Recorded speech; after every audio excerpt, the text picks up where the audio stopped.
My son took out a $150,000 loan in my name and disappeared. 7 years later, he showed up on Christmas as if nothing had ever happened. The deepest pain isn't the one that screams. It's the one that whispers silently while you pretend everything is fine. Today, I'm going to tell you something I never thought I would. And if you, for even a second, feel like this sounds familiar, I only ask that you leave a like and subscribe. It will help me keep letting things out. My name is Mary Jane Miller. I'm 72 years old, and this story started one afternoon in July in my small house in Greenwich Village, New York City. I was in my kitchen, my apron stained with tomato sauce, fixing the cornbread for dinner when I heard the familiar steps of Robert, my youngest son, coming up the building stairs.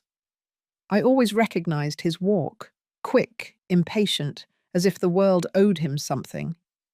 He knocked on the door in his usual way, 3 sharp, impatient raps. "Mum, open up! I've got great news!" When I opened it, I saw him standing there with a smile that didn't reach his eyes. He was wearing a freshly ironed white shirt and trousers that I knew were expensive. They were more expensive than a 35-year-old public accountant who was always asking for loans should be able to afford. In his hands, he carried a black leather portfolio, the kind important executives use. "How are you, sweetie?" I asked, wiping my hands on my apron. "Have you eaten yet? I just made chicken noodle soup and baked chicken." "I don't have time for that, Mum. I'm here for something important," he said. He sat down at the table in my little dining area, the wooden table I had bought at a thrift store when he was a kid. His fingers drummed on the surface while I poured him a glass of iced tea. "Look, Mum," he said, opening the portfolio. "I found an incredible investment opportunity. It's a company that deals with cryptocurrency, specifically Bitcoin. It's the future of money, Mum. The people who get in now are going to be millionaires in a few years." I looked at him without understanding. Bitcoin, cryptocurrency, words that sounded like something out of a Hollywood movie. "And what does that have to do with me, son?" I asked. Robert smiled, but there was something cold in that smile. "I need you to sign some papers. It's just to make my participation in the business official. You don't understand these things, but trust me, like you always have. It's just your signature, nothing more." I took out my reading glasses and looked at the documents. Tiny letters, huge numbers, technical words that danced before my eyes. I saw my name printed several times. Mary Jane Miller. I saw amounts that seemed fantastical to me. $150,000. I saw the word loan repeated like an echo. "Robert's son, this says it's a loan. I don't want to owe anyone anything." The smile vanished from his face. "Mum, it's just a formality. The bank needs a guarantor, someone to back the investment, but the money goes straight into my business accounts. You won't have to pay anything. On the contrary, when this grows, I'm going to buy you a bigger house in Beverly Hills, with a yard and everything." I hesitated. Something in my stomach twisted, like when I was a kid and sensed a storm coming. "I don't know, son. Your father always said never to sign anything you don't understand completely." Robert's face hardened. He leaned forward, and his voice changed pitch, becoming deeper, colder. "What? You don't trust your own son?" His voice was low.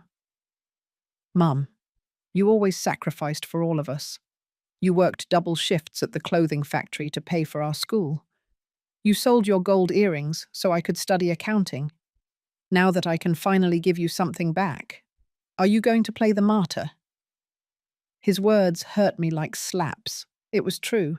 I had worked for 18 years in the factory, from 6 in the morning to 6 in the evening, stitching school uniforms until my fingers bled. I had sold my engagement ring when Robert needed money for his college degree. I had eaten tuna and crackers for months, so he and his brothers could have turkey. Besides, he continued, and now his voice sounded wounded, after everything I did for you when Dad died, have you already forgotten who helped you with the funeral expenses? Who came every day to comfort you? That was true too. When Michael, my husband, died of diabetes 5 years ago, Robert had been the only one of my 3 children who hadn't abandoned me. He had paid half of the funeral. He had slept in my living room the first few weeks, so I wouldn't feel alone. He had been my company during those dark months, where every waking moment was a painful miracle. Look, Mum, his voice softened, returning to the one of the boy who comforted my nightmares. Just trust me one more time. This is the last thing I'll ask of you. After this, you're the one who is going to have money to spare. I promise you, on Dad's memory. I picked up the pen. It was a cheap blue pen, the kind they sell at the drugstore. My hand trembled as I wrote my name on every page. Mary Jane Miller. Mary Jane Miller. Mary Jane Miller. My signature. Over and over. Authorizing something I didn't understand out of love for someone I blindly trusted. That's it, Mum. Don't worry about anything. In 6 months, when you see the results, you'll thank me. He kissed my forehead, took the papers, and headed for the door. Wait, Robert. When will I see you again? I'll call you in a few days, Mum. I have to travel to Dallas now to close the deal. But soon, very soon, you'll hear from me. He closed the door, and I stayed there, in my silent dining room, with the smell of baked chicken filling the air, and a strange feeling in my chest, as if I had unknowingly signed my own death warrant. That was the last time I saw my son, for 7 years. The first sign that something was terribly wrong arrived exactly 33 days later, on a Tuesday morning that started like any other. I was watering my geraniums on the small porch when I heard someone knocking on the door insistently. It wasn't the familiar tap of my neighbors or the soft knock of the mail carrier. It was something urgent, official. I opened it and found a young man in a grey suit, blue tie, and a portfolio in his hands.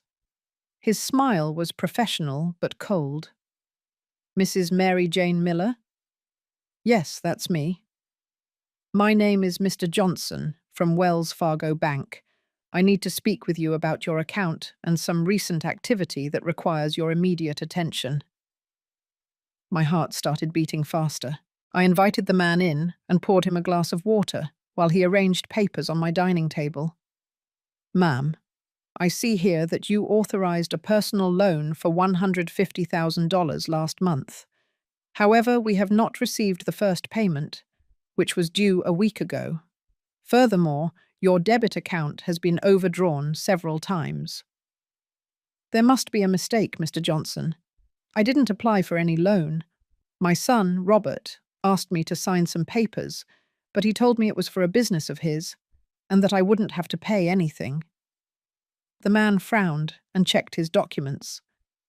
Ma'am, according to our records, you are the loan holder. Your son is listed as the beneficiary, but the legal responsibility is completely yours. Here is your signature on multiple documents. My world began to shake. I recognized my handwriting, my signature repeated over and over on documents that I now understood with horrible clarity. It was me who owed those $150,000, plus the interest that was already starting to accrue. But my son told me he was going to pay for everything, that it was just a formality, I stammered.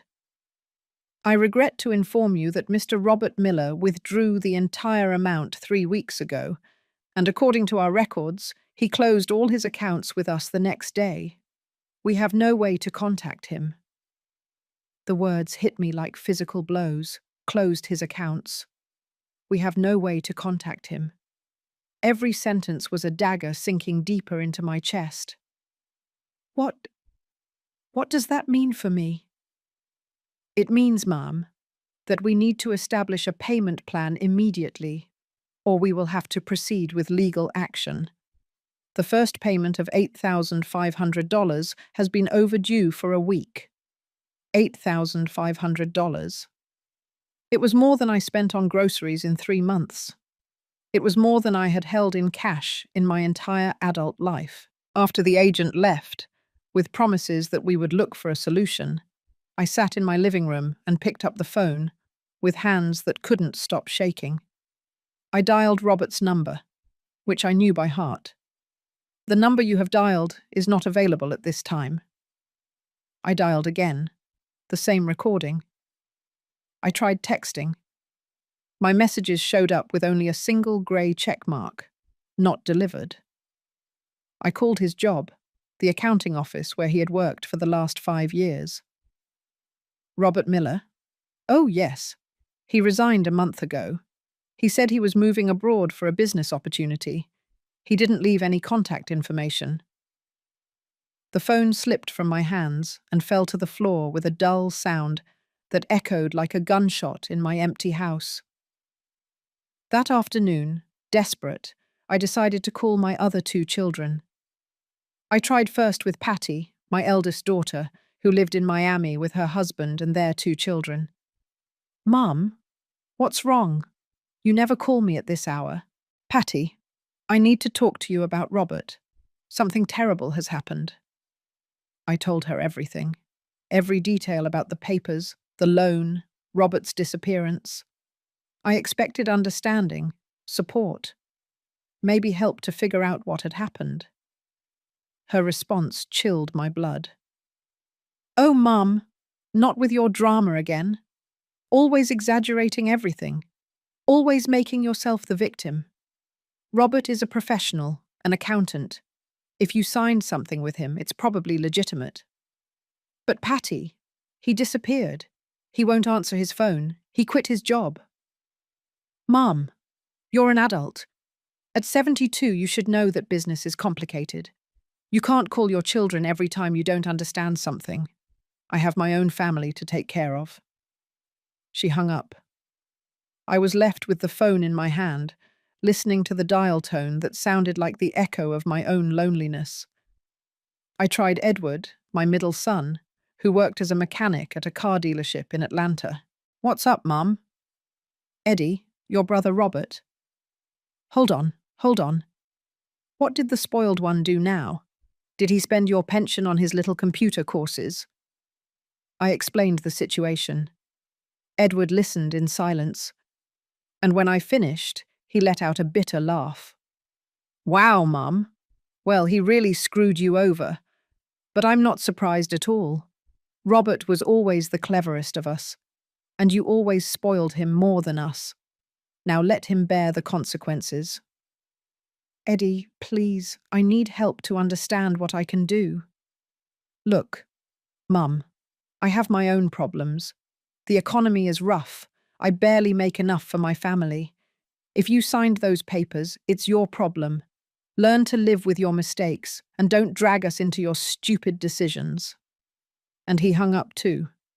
I sat down on the floor of my living room, on the same tiles where I had watched my children take their first steps, where we had celebrated birthdays and Christmases, where Michael and I had built our family for 30 years. Now those walls were witnesses to my deepest humiliation.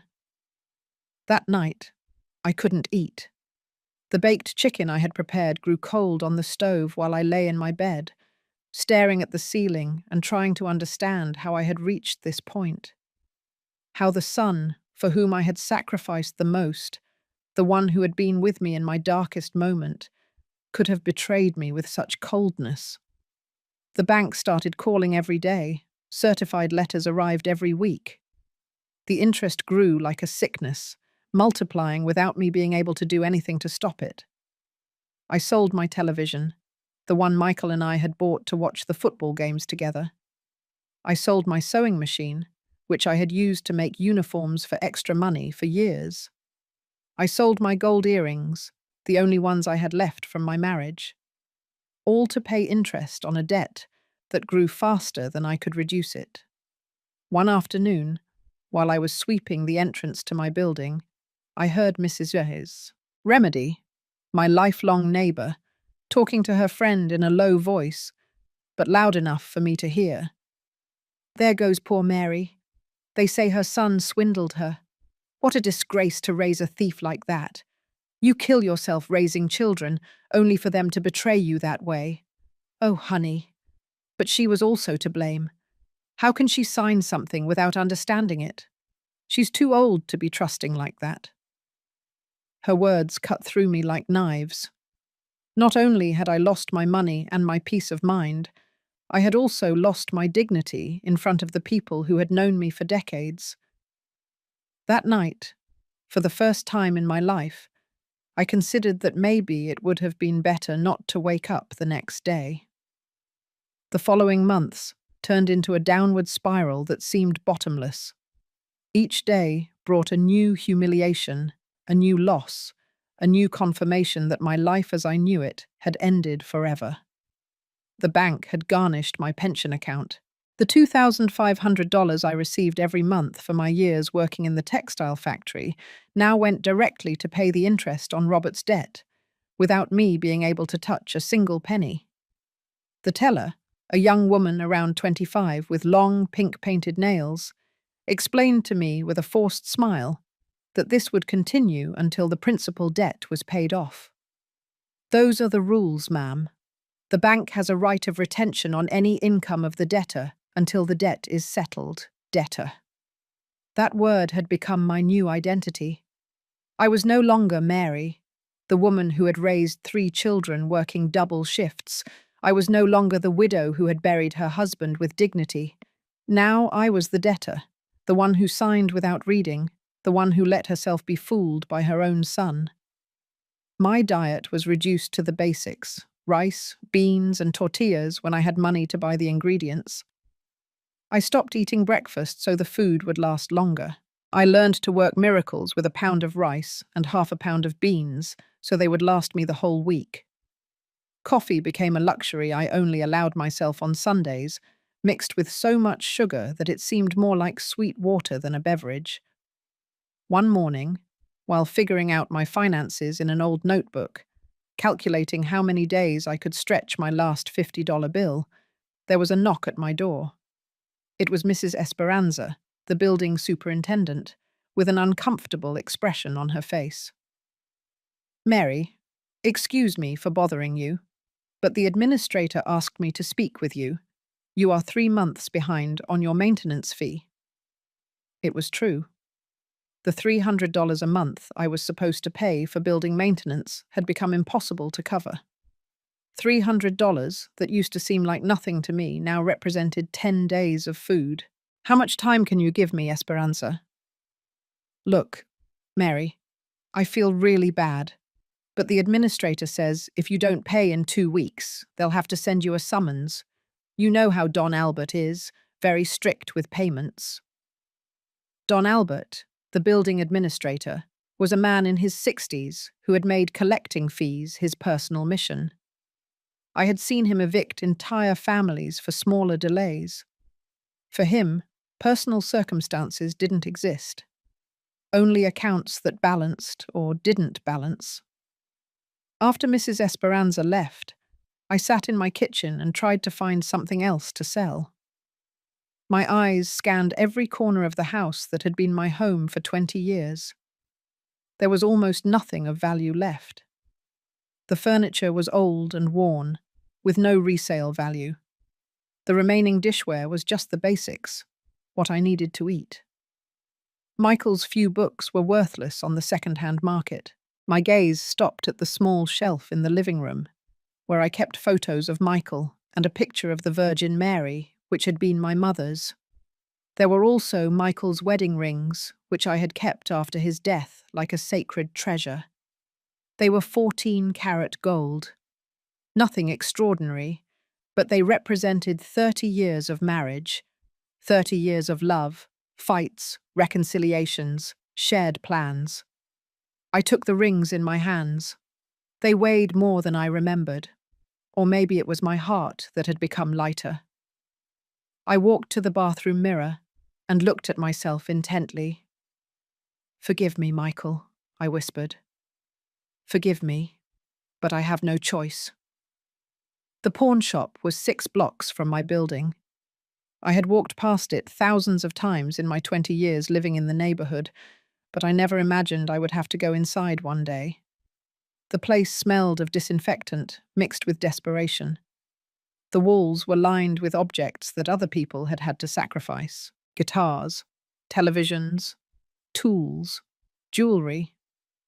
The man behind the counter was heavy-set and had nicotine-stained teeth.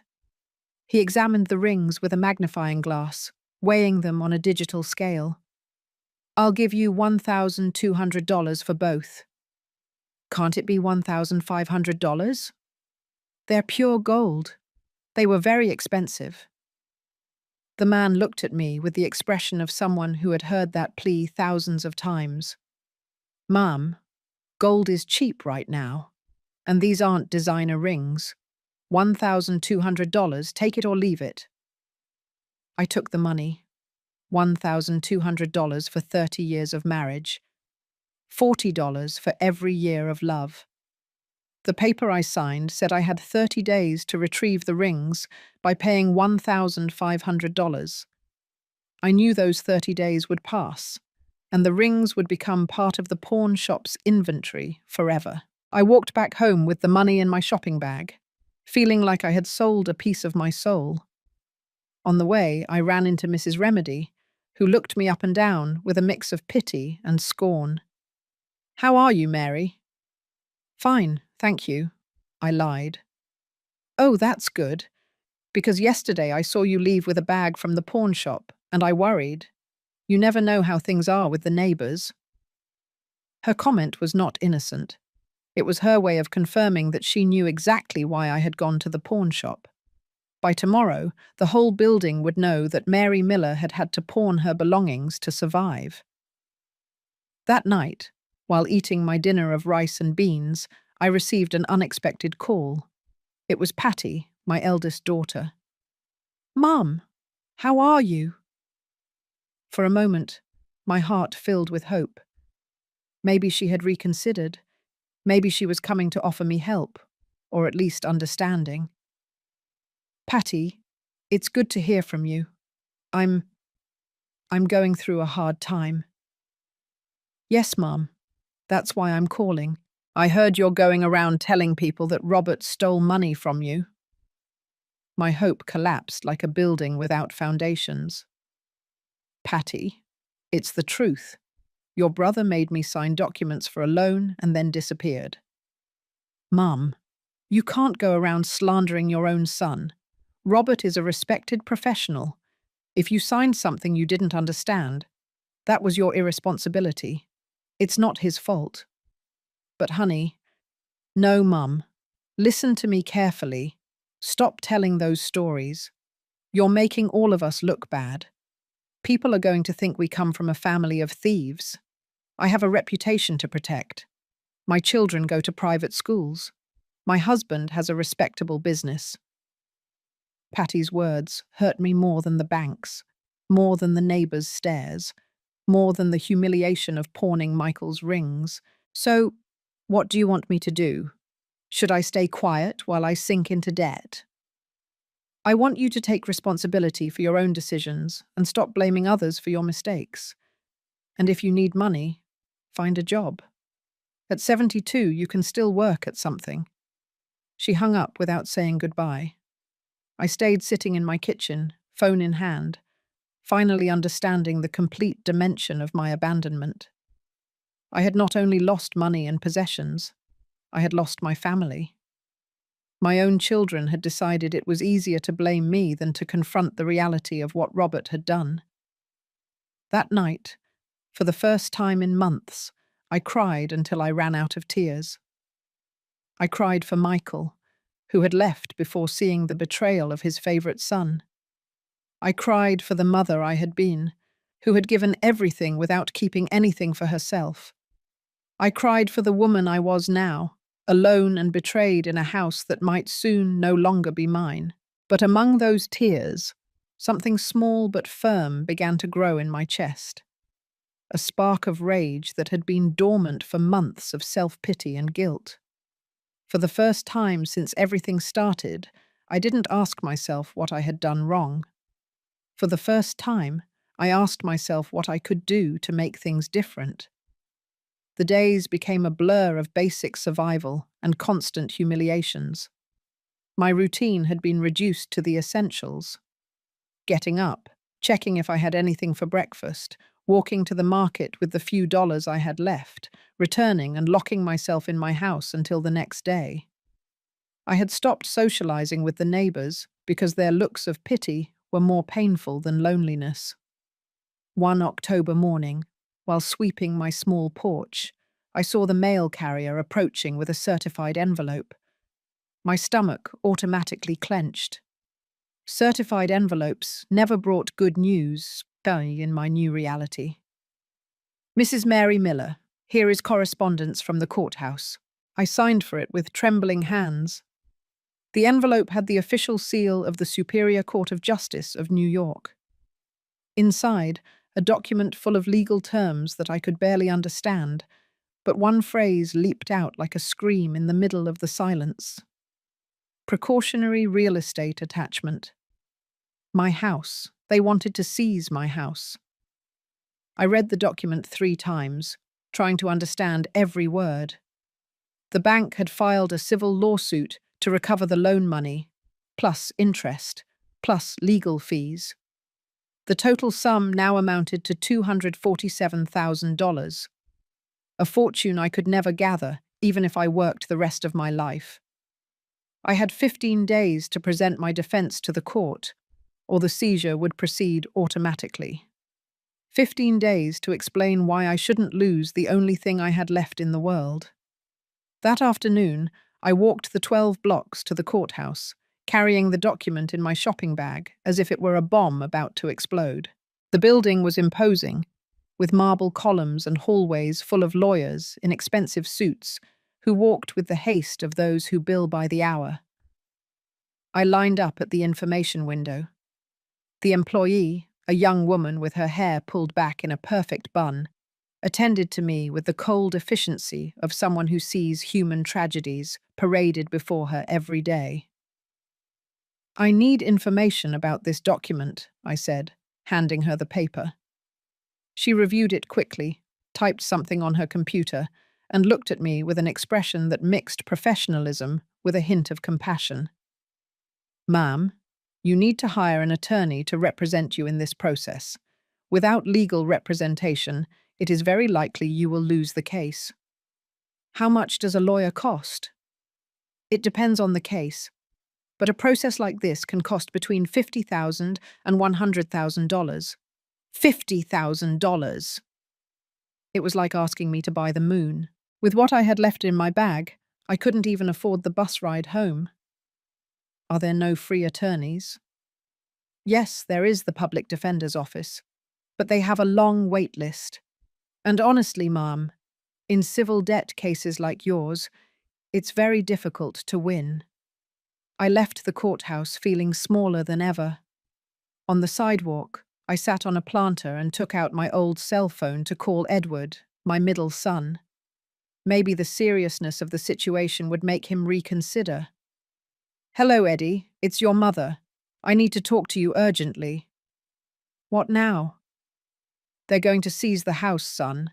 The bank is suing over Robert's loan, and if I don't get a lawyer in 15 days, I'm going to lose my home. There was a long silence on the other end of the line. And what do you want me to do, Mum? Eddie, please. It's the house where you grew up, where your father lived his last years. I can't lose it. Look, Mum, I told you from the beginning that this whole thing with Robert was going to bring consequences. You signed it. You are responsible. I don't have money for expensive lawyers. I'm not asking you to pay for everything, just to help me. No, Mum. I'm sick of every time someone in the family screws up. We all have to pay the price. Everyone handles their own problems. And he hung up. I tried once more with Patty, although I knew the answer would be just as cruel. Mum, I already told you that you can't keep blaming Robert for your bad decisions. If you're going to lose the house, find a cheaper apartment. At your age, you don't need so much space.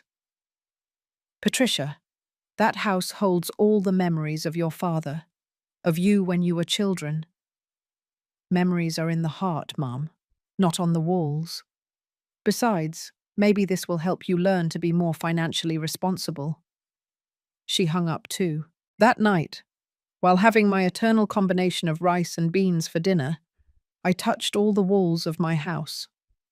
The kitchen where I had prepared thousands of meals for my family, the living room where Michael and I had watched TV every night for 20 years, the room where my children had slept, where I had comforted their nightmares and celebrated their achievements.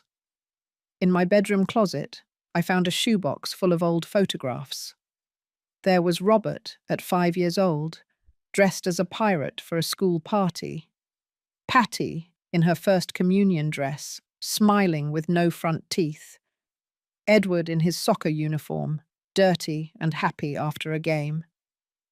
How had they become strangers? At what moment had the love I had sown in their hearts transformed into this calculated coldness?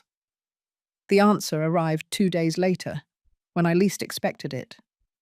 I was cleaning the refrigerator, trying to make the few groceries I had left look more abundant than they were, when I found a folded paper behind the butter dish. It was an old, yellowed letter, written in Robert's handwriting. I recognized it immediately because it was the same careful handwriting with which he had signed all the documents for my ruin. The letter was addressed to a man named John and dated 3 years ago. As I read it, my world collapsed once more, but now in a different, more definitive way. John, brother, I have everything planned. My old lady is already a little senile. She believes everything I tell her. I'm going to convince her to sign a loan in her name. I'm going to tell her it's for a Bitcoin business or some BS like that. With that cash, I'm heading to Spain. I have some really good investment opportunities in crypto over there that will make me a multimillionaire. If it goes well, in 5 years, I'll come back with a fortune in euros. If it goes badly, well, the old lady can deal with the debt. Whatever. She's already lived her life. I'm just starting mine. My siblings will be on my side because they also know it's about time someone else took care of the old lady. It's too hard to support an elderly person when you have your own plans. See you soon in Madrid, man. The letter fell from my hands as if it had been burning. Robert hadn't acted on impulse, out of desperation, or because an opportunity suddenly presented itself. He had been planning my destruction for years. He had calculated every word, every smile, every gesture of affection during Michael's funeral, all with the sole objective of earning my trust, only to betray me later. She's already lived her life. Those 4 words echoed in my head like hammer blows. For my own son, I was already a useless old woman whose only function was to facilitate the money for his dreams of wealth abroad. I sat on my kitchen floor, the crumpled letter in my hands, and for the first time in months, I didn't cry. Instead of tears, I felt something I hadn't experienced since Michael's death, a pure, clean, powerful rage. It wasn't the destructive rage of someone seeking revenge. It was the constructive rage of someone who finally understands that they have been fighting the wrong battle. I didn't have to prove my innocence to anyone. I didn't have to earn the love of children who had already decided I didn't deserve it. I didn't have to justify my right to exist with dignity. For the first time in my life, I had to fight for myself, only for myself. That night, instead of lying down to lament, I sat at my dining table with a notebook and a pen. I wrote down everything I remembered about the signatures, about Robert's promises, about the dates and the names. I wrote about the letter I had found, about the phone calls, about every detail that could be important. If I was going to lose my house, at least I would be fighting. And if Robert thought he could destroy me without consequences, he was about to discover that he had severely underestimated the woman who had raised him. The next day, with my notebook full of notes and Robert's letter stored in my purse as if it were pure gold, I headed back to the courthouse. This time, I didn't go as the defeated woman of days past. I walked with my back straight, carrying the weight of my indignation like a shield. The line for the public defender's office was long, full of people who, like me, had reached the point where free justice was their only hope. I lined up behind a young man carrying a folder tied with rubber bands and an older woman who whispered prayers while she waited her turn. After 3 hours of waiting, I finally reached the window. The attorney who attended to me was named Andrea Morrison, a woman around 40, with glasses and an expression that spoke of too many cases and too little time. "Ma'am, I see you have a case of seizure for civil debt. I must warn you that these cases are very difficult to win, especially when there are documents signed by your own hand. Attorney, I have evidence that my son deliberately tricked me. Here is the proof." I showed her Robert's letter. The attorney read it with increasing attention, and for the first time, I saw something close to genuine interest in her eyes. "This changes things, Mrs. Miller. This letter constitutes evidence of premeditation and malice. We could argue that you were a victim of family fraud and credit identity theft. Does that mean I can win? It means we have grounds to fight." She was cautious. "I won't promise you a victory, but I can assure you that we are going to make your son accountable for his actions." For the first time in months, I felt something close to hope. Attorney Morrison explained that we would file a counterclaim for fraud and emotional distress, in addition to asking the court to suspend the seizure while the circumstances of the loan were investigated. "We are going to need all the evidence you can gather. Any text message, any conversation, any witness who was present when he asked you to sign the documents." I left the courthouse with a strange feeling. It wasn't happiness. I was still very far from that.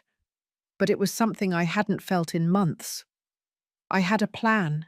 I had an ally. I had a chance to fight. During the following weeks, I became a detective in my own tragedy.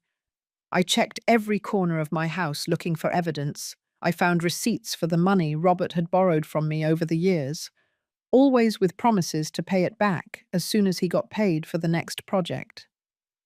I found text messages where he asked me for favors, spoke to me affectionately, and promised that soon he would give me the life I deserved. I also found something more valuable: the phone number of John, the friend to whom the letter was addressed. I had saved it in my address book when Robert asked me to give him messages a few years ago. The call to John was one of the most difficult conversations of my life, but also one of the most revealing. "Mr. John, Robert's mother." "Yes, John. I need to ask you something about my son. Do you know where he is?" There was an uncomfortable silence on the other end of the line. "Ma'am, I didn't know you didn't know.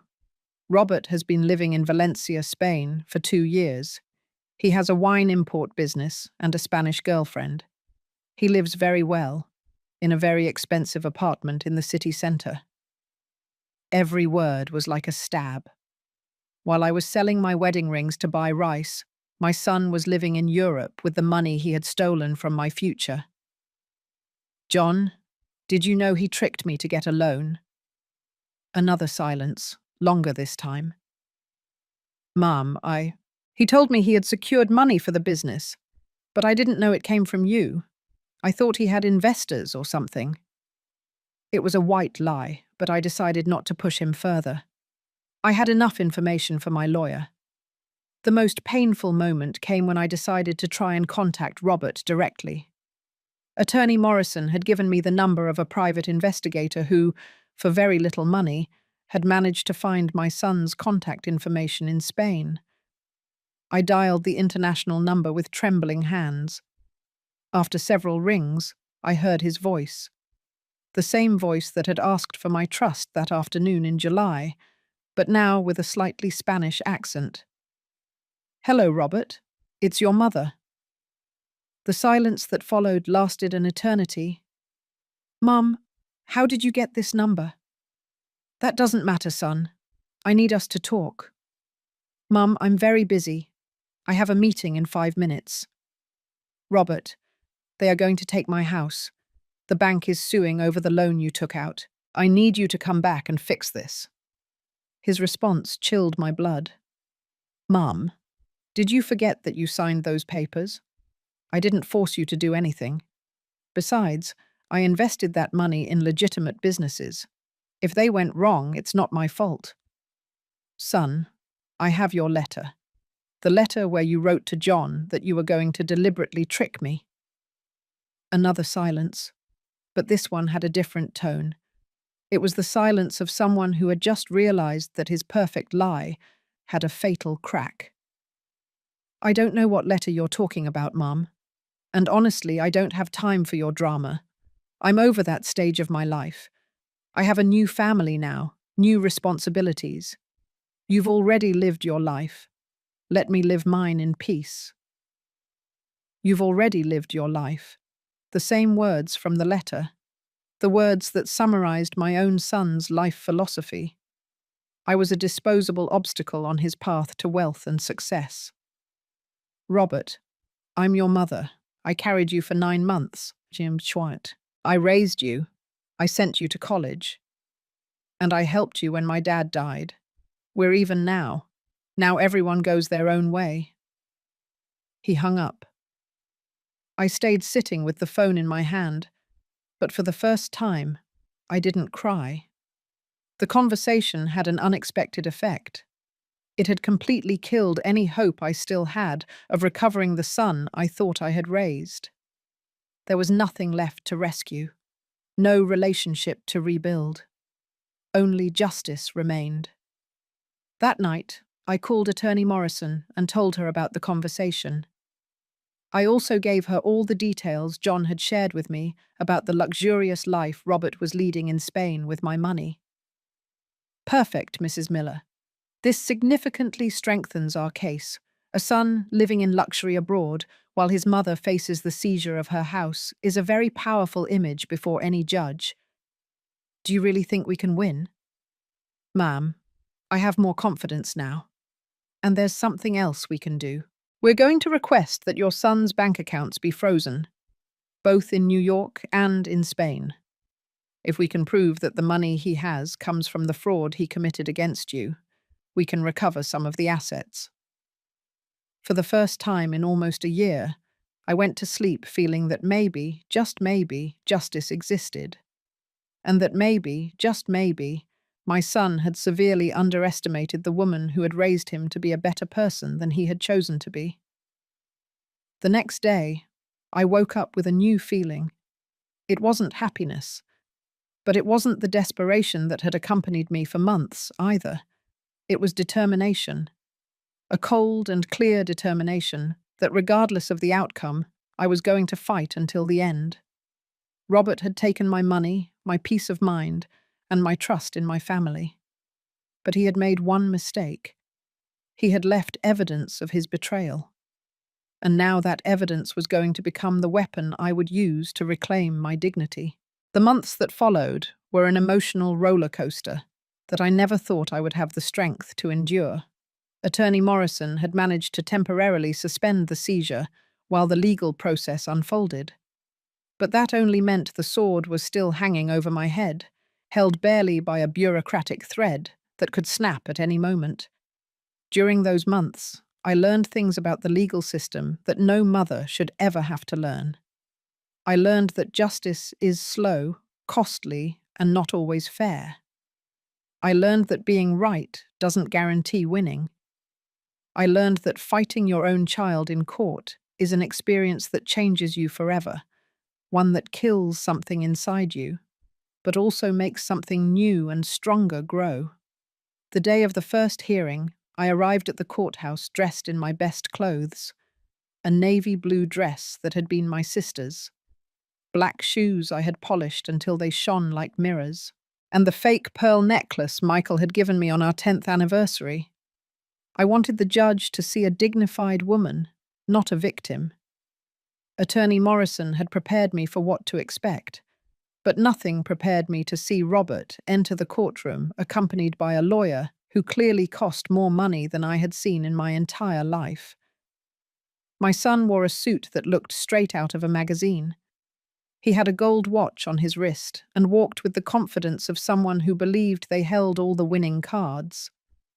When our eyes met for the first time in more than 2 years, I waited to see something. Remorse, shame, pain, any emotion that indicated there was anything left of the child I had raised. But his eyes looked at me with the coldness of a stranger, as if I were simply another annoying legal obstacle he had to overcome to continue with his life. His lawyer, a tall, thin man with a smile that seemed practiced in front of a mirror, began his argument by painting Robert as a responsible son who had tried to help his mother with her financial problems. "Your Honor, my client acted in good faith when he agreed to be the beneficiary of a loan that his mother voluntarily applied for. The documents clearly show that Mrs. Mary Miller signed all the required papers, without any coercion. If she subsequently could not meet the payments, that is a responsibility she assumed when she signed." Hearing that distorted version of events made my blood boil, but Attorney Morrison had taught me to remain composed. My moment would come. When my lawyer presented the letter Robert had written to John, the expression of confidence on my son's face changed for the first time. I saw how his eyes nervously darted towards his lawyer, how his hands began to fidget on the table. "Your Honor," Attorney Morrison said, "this letter, written in the defendant's own hand, clearly demonstrates that there was premeditation and malice in the deception toward my client. The exact words are, 'I'm going to convince her to sign a loan in her name. I'm going to tell her it's for a Bitcoin business. If it goes badly, well, the old lady can deal with the debt.'" The silence in the room was deafening. Even the judge, an older man who seemed to have seen every kind of human tragedy, raised his eyebrows in surprise. Robert's lawyer tried to argue that the letter could be fake, that there was no way to verify its authenticity, that it had been obtained illegally, but Attorney Morrison was prepared. She had commissioned a handwriting analysis that confirmed the handwriting was Robert's, and she had testimonies from several neighbors who had seen my son taking objects from my house after I signed the documents. When it was my turn to testify, I went to the stand with trembling legs, but a steady voice. I had practiced my statement in front of the mirror for weeks, but being there, in front of the judge, with Robert, looking at me with that coldness, was different from anything I had imagined. "Your Honor, I trusted my son because he was my son, because he had been with me when his father died, because he promised me he would take care of me. I never imagined that someone who came from my own womb could plan my destruction with such coldness." My voice cracked slightly as I continued. "He knew I didn't understand loans or banks. He knew I would sign anything he asked me to because I trusted him blindly. And he used that trust as a weapon to steal not only my money, but my peace of mind, my home, and my dignity." When I finished speaking, there was a moment of silence in the room. Even Robert's lawyer seemed uncomfortable. But my son showed no emotion. He remained seated, looking at his hands, as if my testimony was merely an annoying formality he had to endure. The most devastating moment came when the judge asked Robert directly if he had anything to say in his defense. My son stood up, adjusted his tie, and with a clear voice and not the slightest sign of remorse, said, "Your Honor, I invested that money in legitimate businesses. If the investments didn't work out as I expected, that is not my fault. My mother signed those documents as a responsible adult, knowing the implications. I cannot be held responsible for her imprudent financial decisions." He didn't mention even once that I was his mother. He didn't show a hint of guilt or regret. He spoke of me as if I were a stranger who had made a judgment error and now wanted to blame him for the consequences.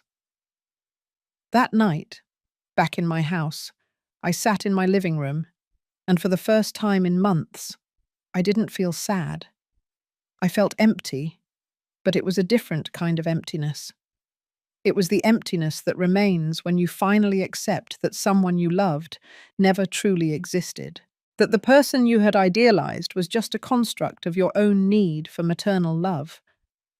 The legal process dragged on for 6 more months. There were hearings, presentation of additional evidence, and expert testimonies. Throughout that time, my other 2 children kept their distance. Patty even called me once to ask me to drop the lawsuit because it was making the whole family look bad. "Don't you realize this is going to be in the newspapers?" she said. "Aren't you thinking about your grandchildren? How are they going to feel when they find out their grandmother sued their uncle? And aren't you thinking about how I feel knowing that my own children prefer to protect a thief rather than support their mother?" I replied. She hung up and didn't call again. Edward was more direct in his cruelty. "Mom, stop the BS. Robert went to Spain. He's living his life. Why do you want to screw him over? After all, you're already old. You don't need so much money. Leave him alone. You're already old. You don't need so much money." As if my age was a justification for theft. As if reaching 72 years old automatically meant giving up my right to justice and dignity. But there was something my children didn't understand. I was no longer just fighting for the money. I was fighting for something much more important.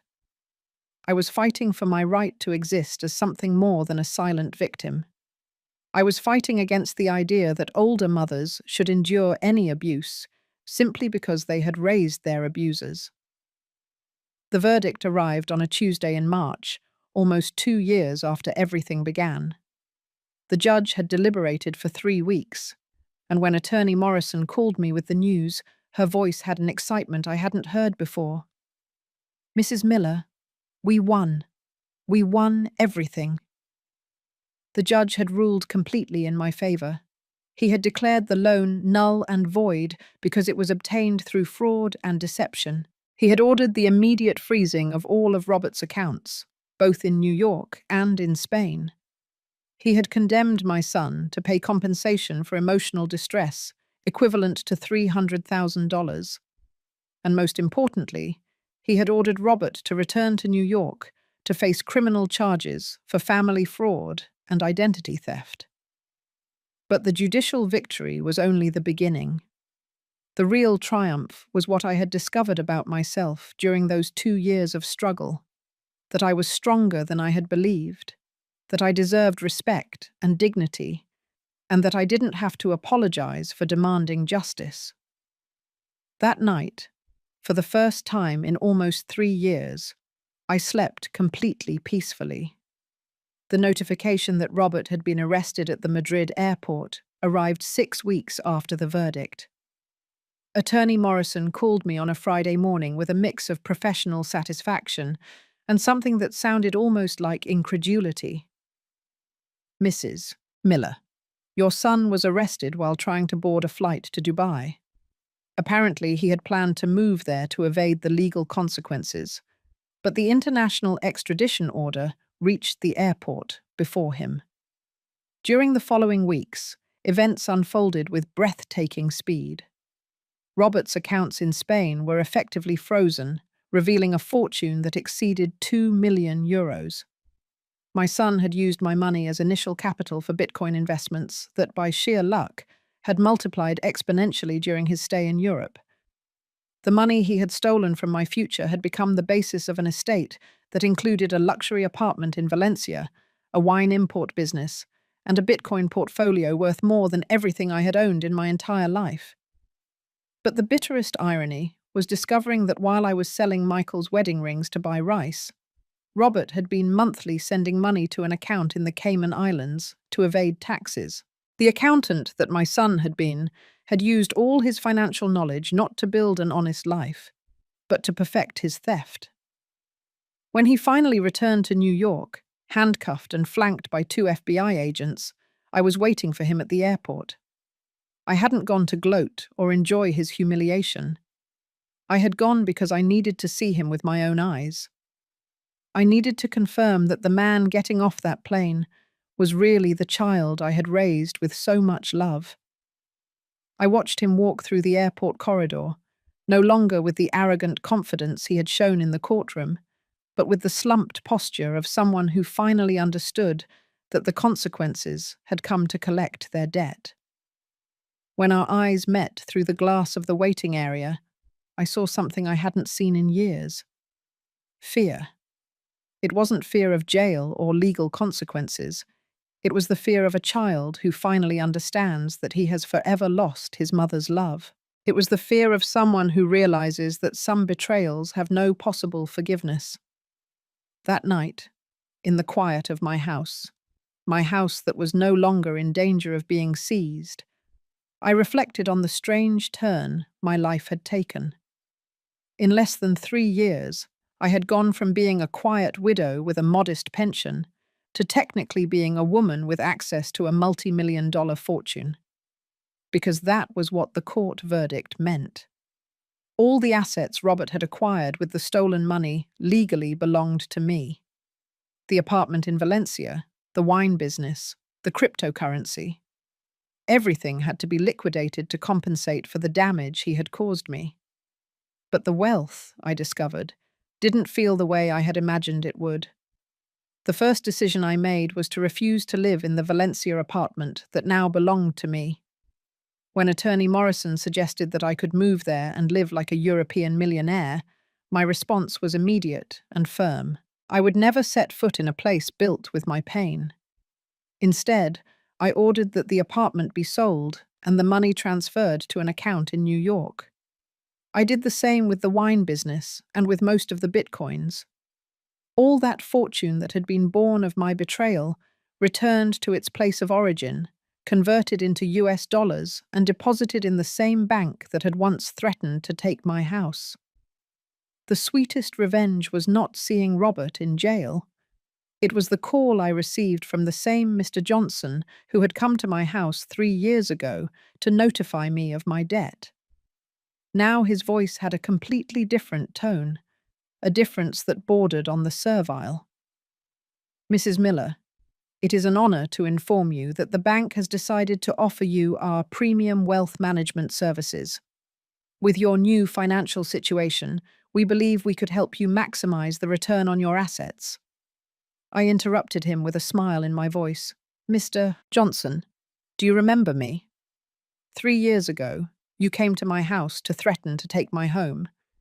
You called me an irresponsible debtor." The silence on the other end of the line was delicious. Ma'am, those were the bank's policies at the time." "The bank's policies haven't changed, Mr. Johnson. What changed was my bank account. And now that I have money, suddenly I'm worthy of respect. Right? Ma'am, we always— Mr. Johnson, I'm going to tell you what I'm going to do with my money. I'm going to take it out of your bank and put it into an institution that treats all people with dignity, regardless of how many zeros they have in their account." And I hung up. That afternoon, I opened an account at a credit union I had learned about years ago when I was desperately looking for options to save my house. The woman who helped me was the same one who had explained with patience and kindness that they couldn't help me because I didn't have enough income to qualify for a loan. "Mrs. Mary, how wonderful to see you. How are you? How can we help you today?" "I've come to open a savings account and to make a donation to your loan program for vulnerable women." When I told her the amount I wanted to deposit, her eyes widened. "Ma'am, are you sure about this amount?" "Completely sure. And I want this money to be used specifically to help older women who have been victims of family fraud.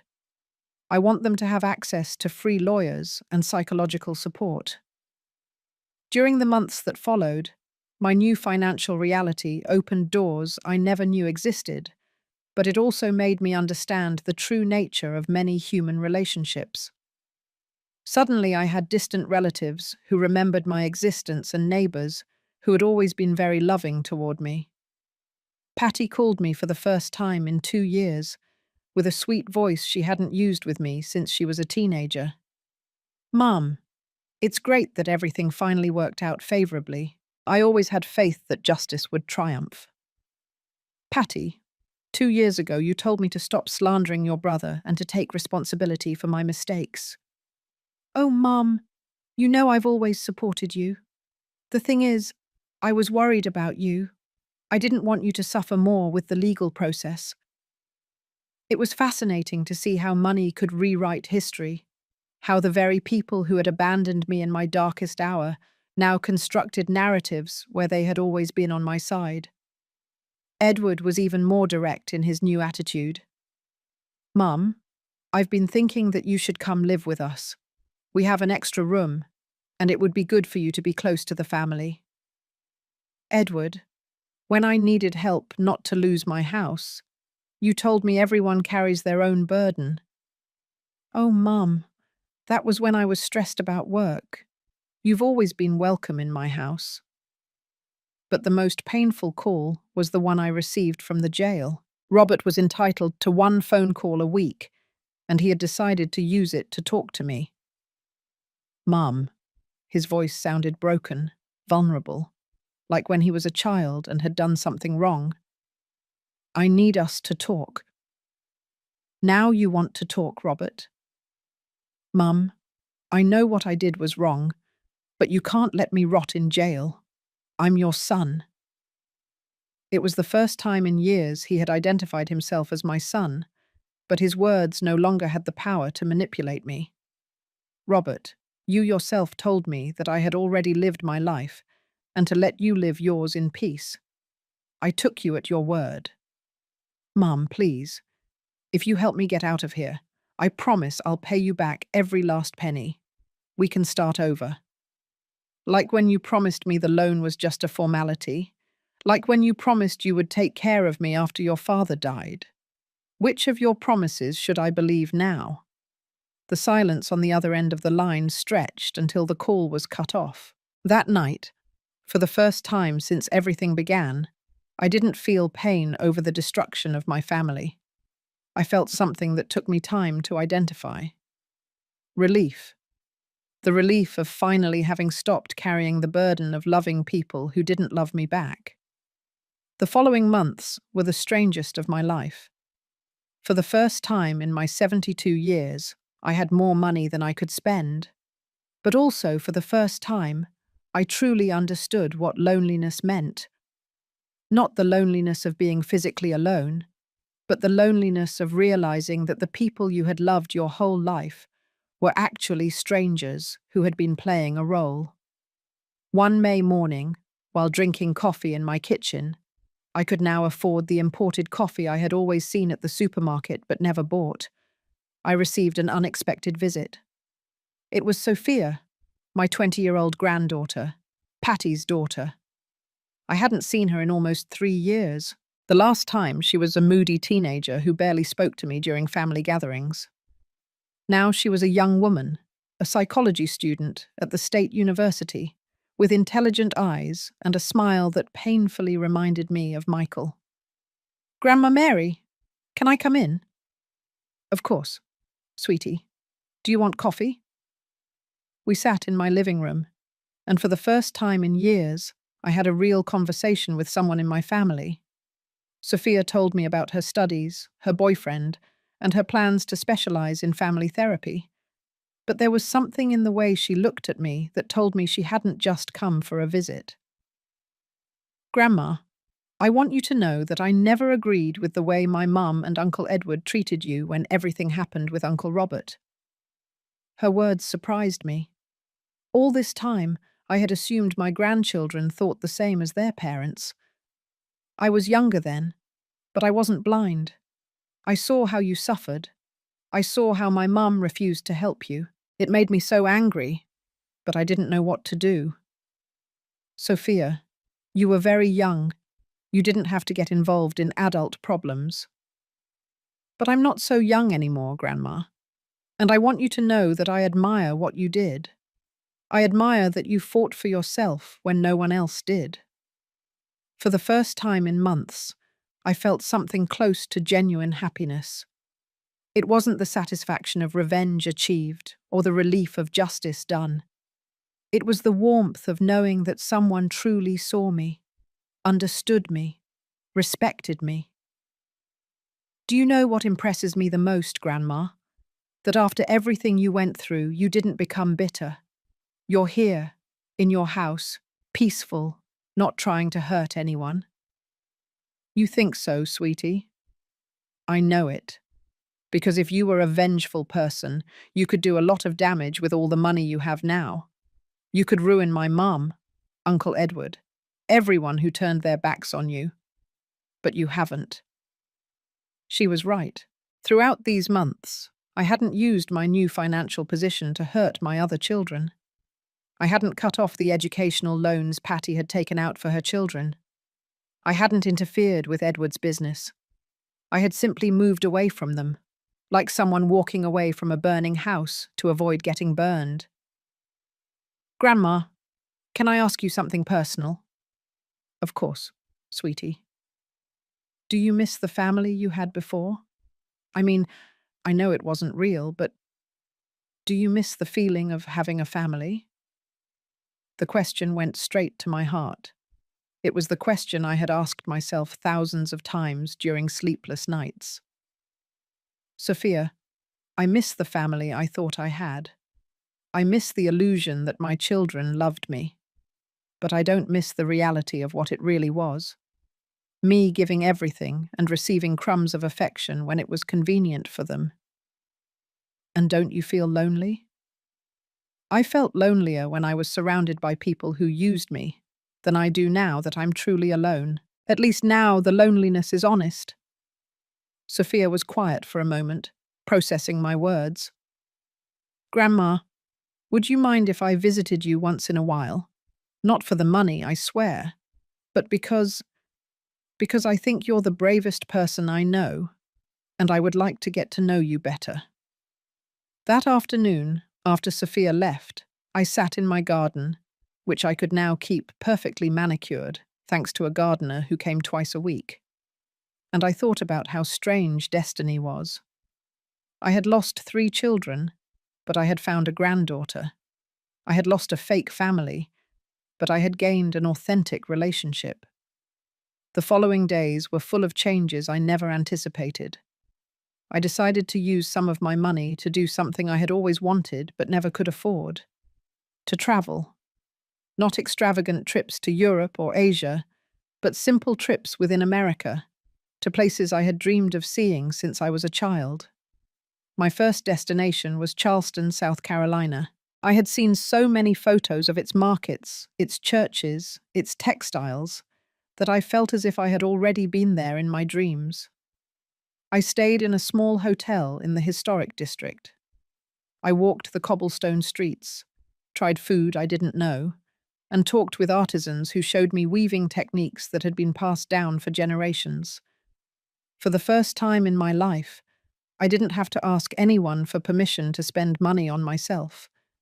I didn't have to justify why I wanted to visit a museum or buy a nice piece of craftsmanship. The money that had been born of my pain had become the key to my freedom.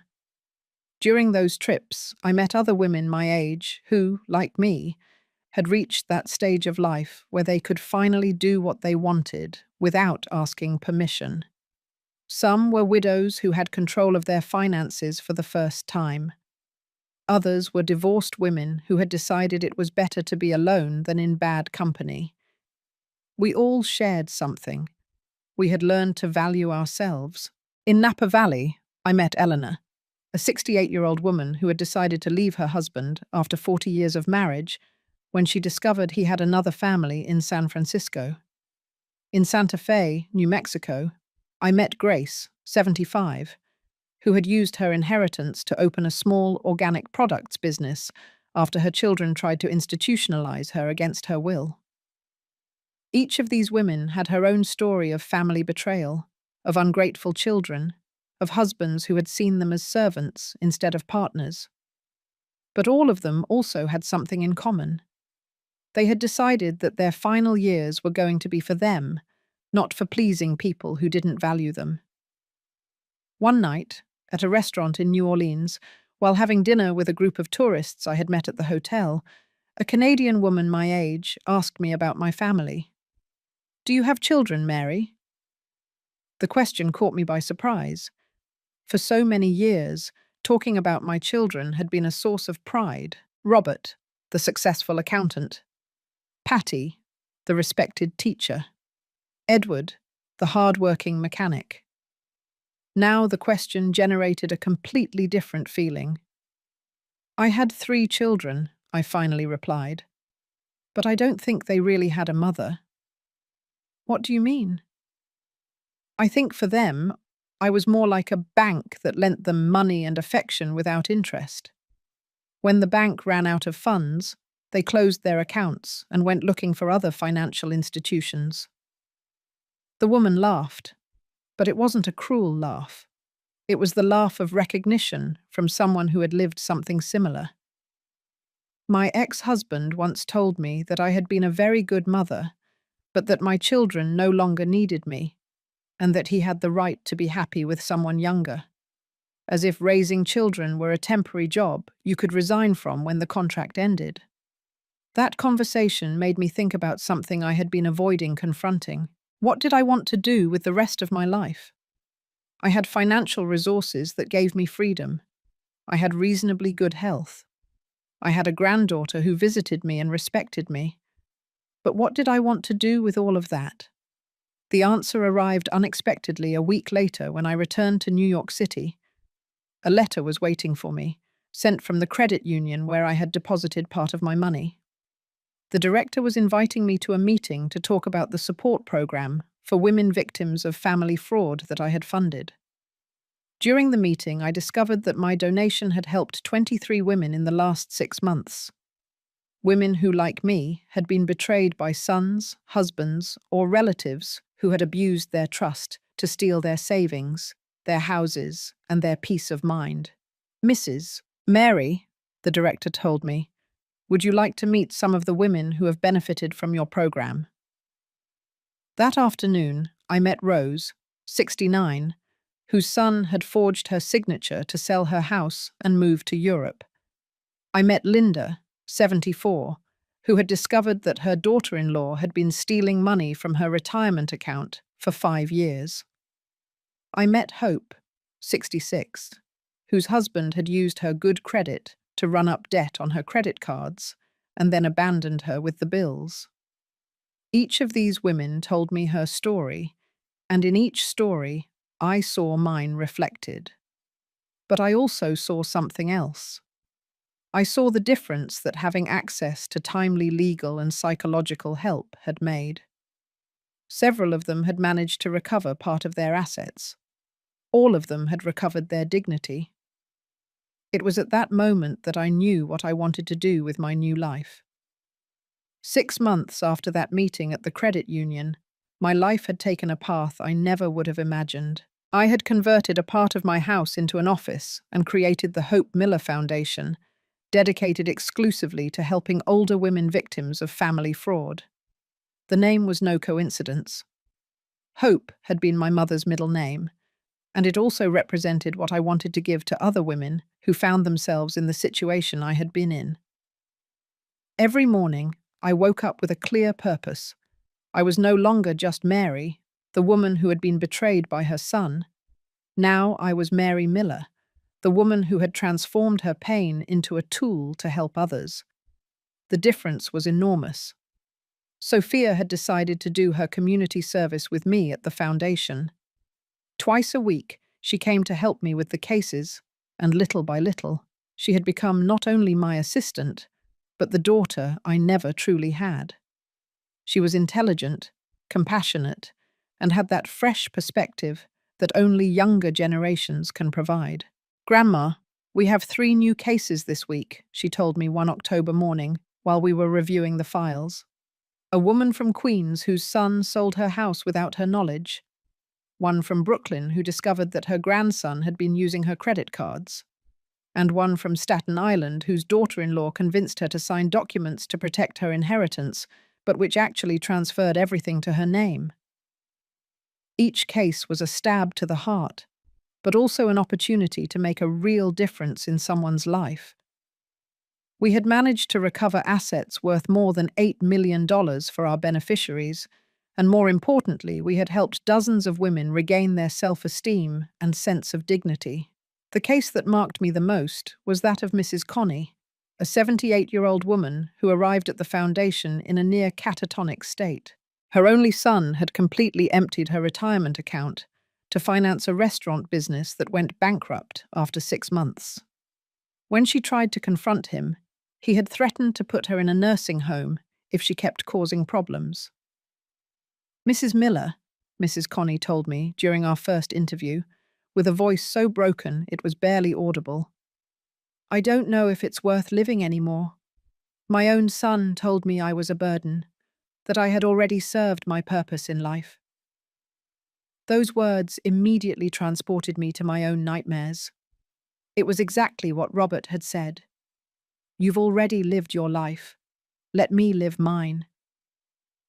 "Mrs. Connie," I replied, taking her wrinkled hands in mine, "I'm going to tell you something that took me 72 years to learn. Our purpose in life is not defined by our children. We define it ourselves. Every day we decide to get up and keep going." We worked on her case for 4 months.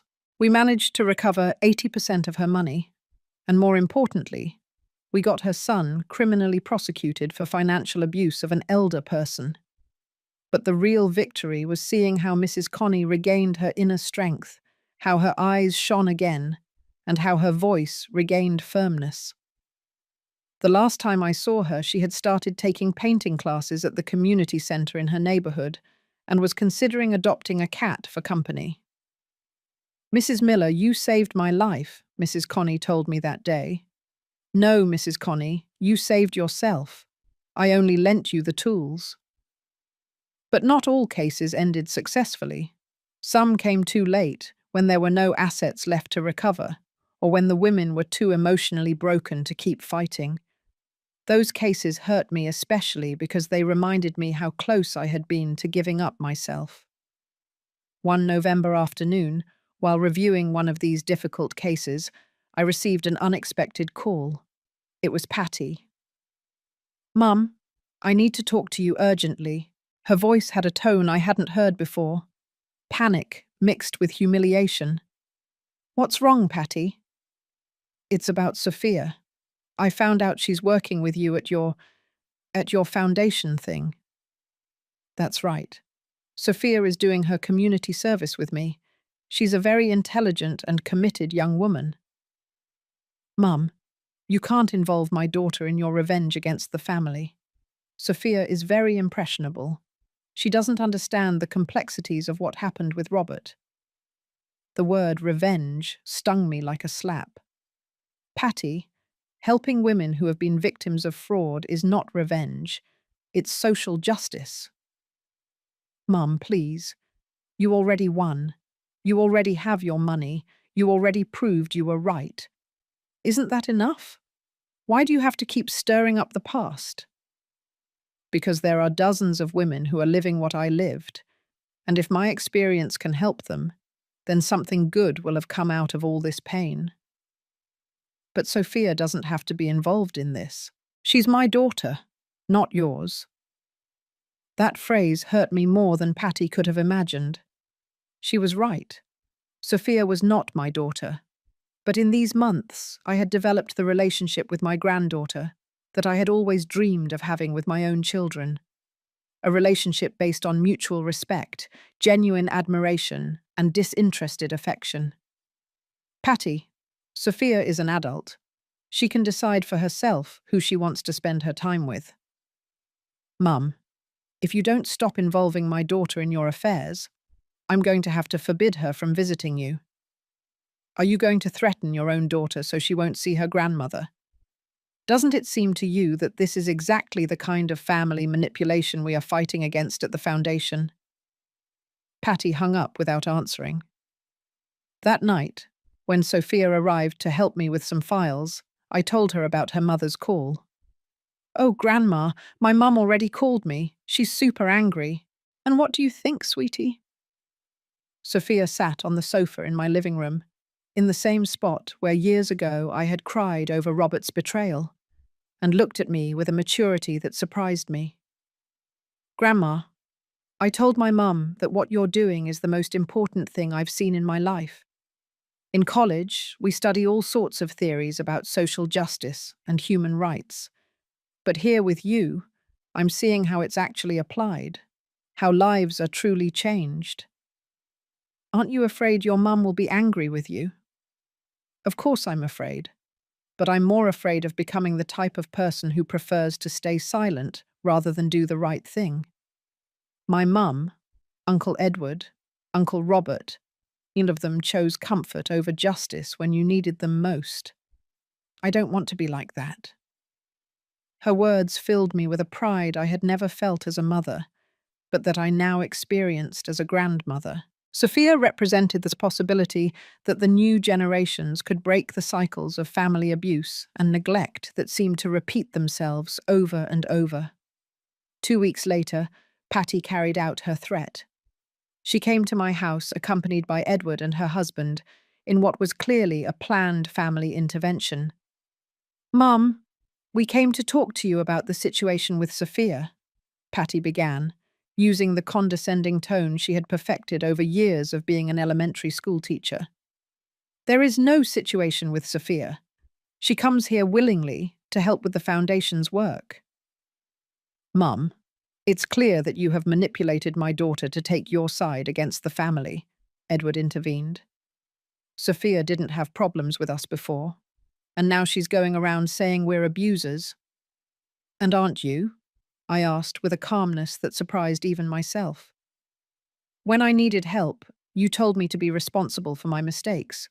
When I found out Robert had swindled me, you told me to stop slandering him. When I was about to lose my house, you told me everyone carries their own burden. What would you call that behavior?" "Mum, we're over all that," Patty said. "You already won the lawsuit. You already got your money back. Why can't we start over as a family?" "Because starting over requires acknowledging what was wrong the first time, and you still believe you didn't do anything wrong." Patty's husband, who had remained silent until that moment, decided to intervene. "Mrs. Miller, with all due respect, I think you are being too hard on your children. They made mistakes, yes, but at the end of the day, they are still your family." "And what exactly do you want from me?" I asked directly. The three of them exchanged uncomfortable glances before Edward responded. "We want you to stop filling Sophia's head with anti-family ideas. And well, we also think it would be fair for you to help us financially. After all, we are also your children, and it's not fair that Robert got all the family money." There was the truth. They hadn't come out of love, for reconciliation, or for genuine concern for Sophia. They had come for money. Once again, everything came down to money. "I understand. You want me to give you money and stop teaching my granddaughter that older women deserve respect and dignity." "Mom, don't put it that way." "How else should I put it, Patty? You abandoned me when I was poor, and now you come back because I'm rich. Do you really expect me not to see the pattern?" That meeting ended the way it had to end, with my children leaving angry and me remaining more convinced than ever that I had made the right decisions. But the most important thing was that Sophia, who had heard the whole conversation from the kitchen, came out when they left and hugged me with a fierceness that reminded me of Michael. "Grandma, I am so proud of you, and I want you to know that no matter what my mum says, I'm going to keep working with you. This is too important to abandon because of family pressure." In that moment, I understood that I had achieved something I had never consciously sought. I had raised a granddaughter who had the moral strength that my own children never developed. And maybe that was the true victory of this entire story. The first anniversary of the Hope Miller Foundation came faster than I had expected. In 12 months, we had helped 57 women recover a total of $18 million in assets stolen by family members. But more important than the numbers was the transformation I had seen in each of these women, and the one I had experienced in myself. To celebrate the anniversary, we decided to organize an event in my house's garden. It wasn't an ostentatious celebration, but an intimate gathering where the women we had helped could share their stories of recovery and strength. Sophia had insisted that we invite journalists and social workers, arguing that it was important to shine a light on this type of abuse that was often silenced by family shame. On the afternoon of the event, while Sophia and I were arranging the chairs in my garden, an unexpected surprise arrived. It was Mrs. Remedy, my lifelong neighbour, the same one who years ago had muttered about my misfortune when she thought I couldn't hear her. "Mary, sweetie, can I talk to you for a moment?" Her tone was completely different from the one she had used with me during the worst moments of my crisis. Now there was respect in her voice, even something that sounded like admiration. "Of course, Remedy. What do you need?" "Well, I'm really embarrassed to tell you this, but I think I need your help." She told me that her son, the one who had always been so responsible and affectionate, had been taking money from her savings account for the past 2 years to finance a used car sales business that existed only in his imagination. When she confronted him, he told her it was borrowed money and that he would pay her back when the business took off. Now she had discovered that he had also used her house as collateral for a bank loan without telling her. "Mary, I know I acted very badly toward you when everything happened with Robert. I was one of the people going around talking badly about you, saying that you were surely to blame for what had happened. But now I understand that this can happen to anyone. Remedy, you don't have to apologize to me. Pain makes us do things that aren't right. The important thing is that you know now that you're not alone." That day, watching Mrs. Remedy sitting among the other women in the support group, listening to their stories and sharing hers with tears but without shame, I understood something profound about the nature of forgiveness. It wasn't about forgetting the wounds or pretending they hadn't existed. It was about understanding that shared pain can become collective strength. During the event, a young journalist from a local newspaper approached me for an interview. Her questions were direct and made me reflect on the path I had travelled. "Mrs. Miller, did you ever imagine that your personal tragedy would become a life mission?" "Never. During the worst moments, all I wanted was to survive one more day. I never thought my pain could serve any constructive purpose." What would you say to other women who are experiencing similar situations? Don't stay silent out of shame. Family financial abuse is a crime, not a private domestic problem. And it is never, ever too late to defend yourself. Have you had contact with your son Robert since he got out of jail? The question took me by surprise. Robert had been released 6 months earlier after serving his minimum sentence for good behavior. I knew he was living in New York City, working as an accountant at a small company, but we hadn't had any direct contact. No, and I'm not looking for it either. Some wounds don't heal with time. You just learn to hurt less. Don't you believe in family forgiveness? I believe in forgiveness as personal liberation. I have forgiven Robert in the sense that I no longer carry anger toward him. But forgiveness doesn't mean forgetting. And it doesn't mean I should allow someone who hurt me once to have the opportunity to do it again. That night, after all the guests left and Sophia helped me clean up, we sat in my living room to have tea and reflect on the day. "Grandma, don't you ever miss having a normal family, like those families that gather at Christmas and truly love each other?" It was a question I had asked myself thousands of times during sleepless nights. Sophia, I miss the idea of having a family like that, but I don't think I ever truly had one. What I had was a very convincing illusion of family, sustained by my need to believe that my sacrifices had been worth it. And don't you feel lonely? I feel peaceful, which is very different.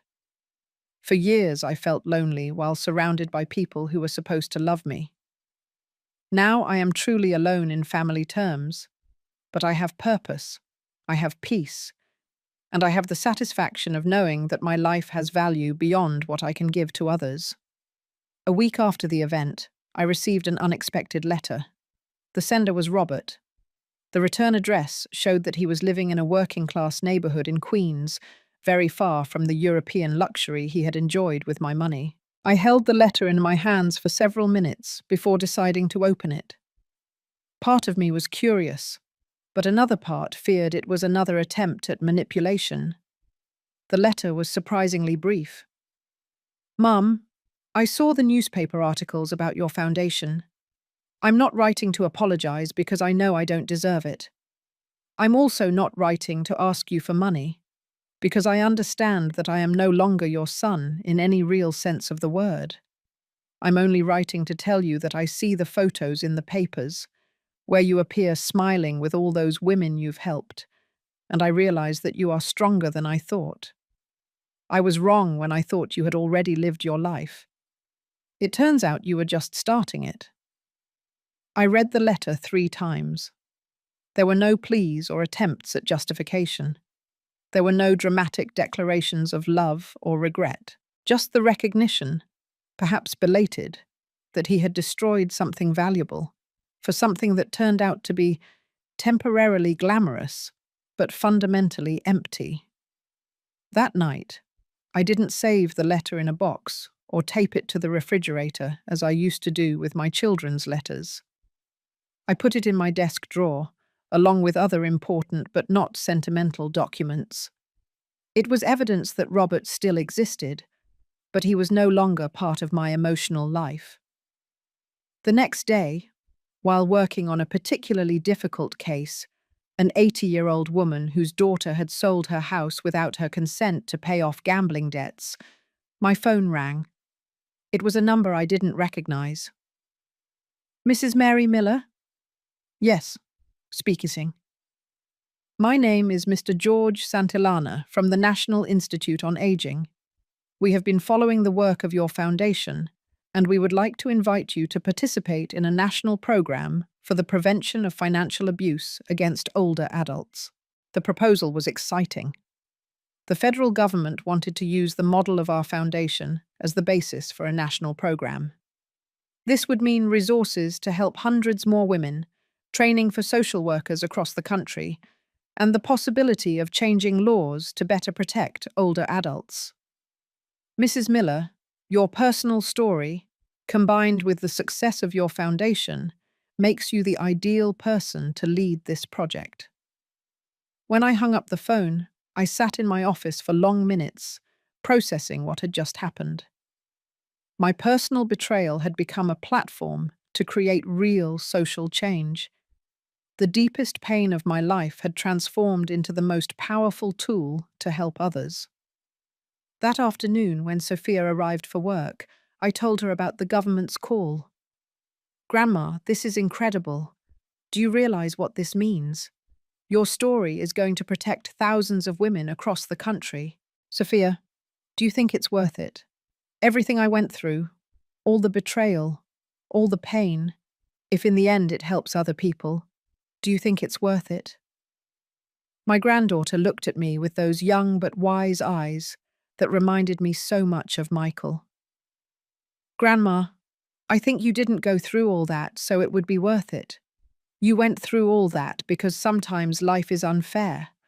But what you did do was decide what to do with that injustice. And that decision, that is worth everything." Her words stayed with me that night, as I prepared for sleep in the same bed where I had cried so many nights after Robert's betrayal. Now, instead of crying, I stayed awake making plans for the national program, thinking about all the women we could help, and imagining a future where no older woman had to face the abuse of her own family members alone. For the first time in my life, I felt truly powerful. Not the power that comes from money or revenge, but the power that comes from knowing that your existence makes a real difference in the world. 2 years after that conversation with Sophia, my life had changed in ways I never would have imagined possible. The national program had been a resounding success. We had established support centers in 25 states across the country and had helped more than 2,000 women recover their assets and their dignity. But more important than the numbers was the cultural transformation we were achieving. American families were starting to talk openly about financial abuse against older adults, a topic that was previously kept hidden by shame. One March morning, while reviewing reports from the different centers in my office, which now occupied the entire first floor of my house, I received a call that deeply surprised me. It was Eleanor, the coordinator of the Miami Center. "Mrs. Miller, I have a very particular case that I need to consult you about. A woman named Patty Miller wants to register for our program." The last name immediately caught my attention. "Patty Miller? By any chance, do you know if she's a teacher?" "Yes, indeed. She is an elementary school teacher. She says that her oldest son and her daughter-in-law have been stealing money from her retirement account, and she wants to sue them." "Mrs. Miller, do you know her?" "Patty. My daughter Patty had decided to seek help at one of the centers I had founded, without knowing that her own mother was the creator of the program. The irony was so perfect, it almost seemed like the work of destiny." "Eleanor, yes, I know her. She's my daughter." The silence on the other end of the line stretched for several seconds. "Your daughter? Mrs. Miller, what should I do? Should I reject her application?" "No, Eleanor. Treat her exactly like any other beneficiary. If she is truly a victim of family financial abuse, she deserves the same help as any other woman." "Are you sure? Wouldn't that be a conflict of interest?" "My work in this foundation has never been personal, Eleanor.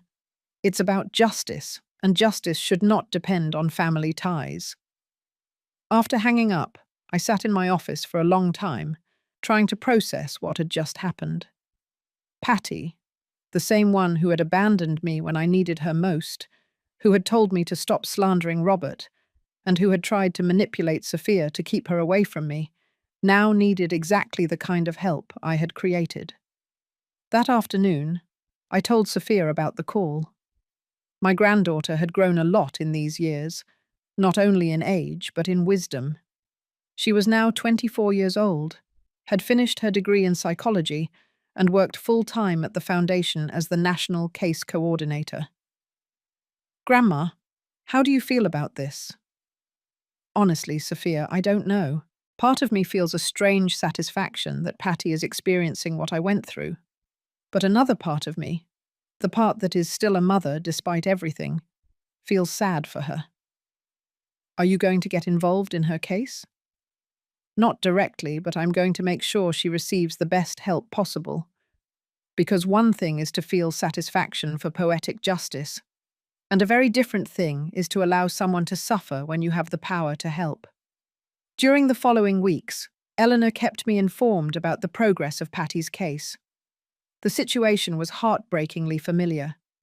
Her oldest son, Michael, named after his grandfather, had convinced Patty to make him a co-signer on her retirement account to facilitate the paperwork when she was older. For 2 years, he and his wife had been systematically withdrawing money, telling her they were family loans. They would pay back when their financial situation improved. When Patty finally checked her bank statements, she discovered they had taken more than $800,000. When she confronted them, her daughter-in-law shouted that old people were a burden on young families, and that it was time for grandparents to contribute to the grandchildren's expenses.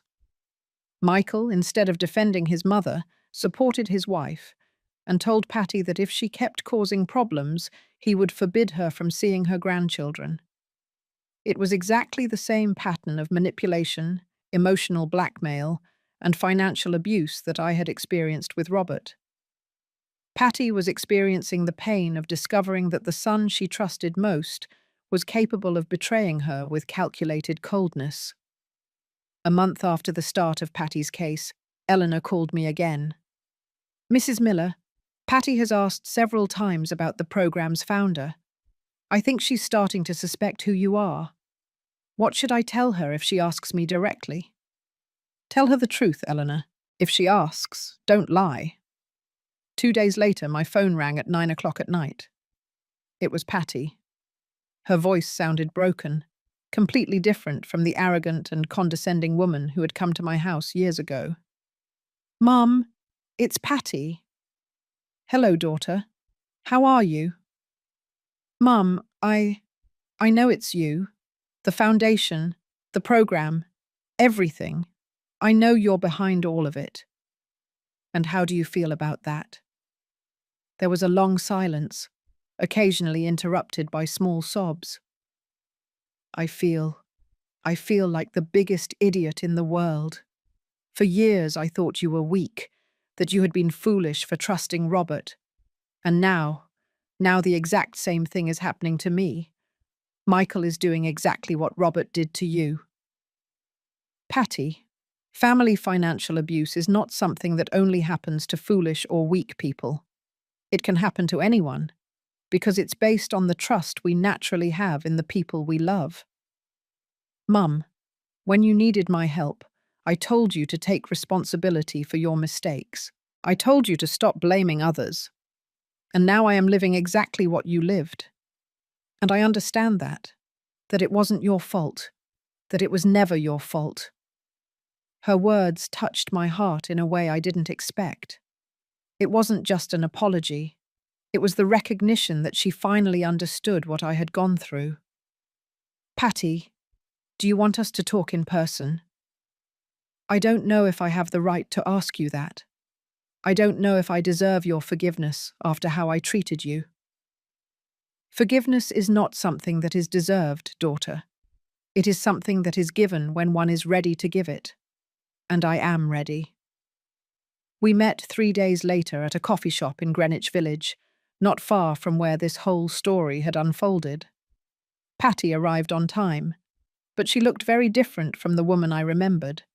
She had greying hair, deep circles under her eyes, and that expression of confusion and pain that I knew very well. We sat at a table by the window, and for the first time in years, my daughter truly looked into my eyes. Mom, I didn't come to ask you for money. I didn't come to ask you to solve my problems. I only came to ask for your forgiveness. I'm listening. When you called me to tell me about Robert, my first reaction was to think you were exaggerating, that there was surely a logical explanation. But deep down, I think I didn't want to face the reality that my brother was capable of something like that. She paused to drink water, and I saw that her hands were shaking slightly. Later, when you started fighting Robert legally, I thought you were being vengeful, that a good mother forgives everything, no matter what. But now I understand that you weren't being vengeful. You were defending yourself, and you had every right in the world to defend yourself. Patty, what are you going to do about Michael? I've already started the legal process, with the help of your foundation. It's very strange, you know. Receiving help from the organization that my own mother founded to help women like the ones we created by abandoning you. Don't think of it as a cruel irony, daughter. Think of it as a second chance. A chance to do things differently this time. Mum, is there any possibility that you and I can start over? Not as if nothing happened, because I know that's impossible. But maybe we can build something new on the ruins of what we destroyed. The question I had been waiting for years had finally arrived, and the answer surprised even myself. Patty, I'm willing to try, but it has to be on completely different terms. I am no longer the woman who needed her children's approval to feel valuable, and you can no longer be the daughter who thinks she has the right to judge her mother's decisions without offering support. What do you need from me? I need you to publicly acknowledge what happened, to be a spokesperson for the foundation, to tell your story to help other families avoid making the same mistakes we made. Your testimony could prevent other daughters from abandoning their mothers the way you abandoned me. Patty nodded slowly. Yes, yes, I can do that. I want to do that. For the first time in years, I truly saw my daughter. Not the projection of my maternal expectations, not the idealized construct of what a daughter should be, but the real Patty. A 52-year-old woman who had made terrible mistakes, but who had the courage to acknowledge them and the determination to make amends. It was a start. It wasn't the perfect reconciliation of the movies, but it was real, honest, and based on mutual respect instead of family obligation. Maybe it was exactly what we both needed.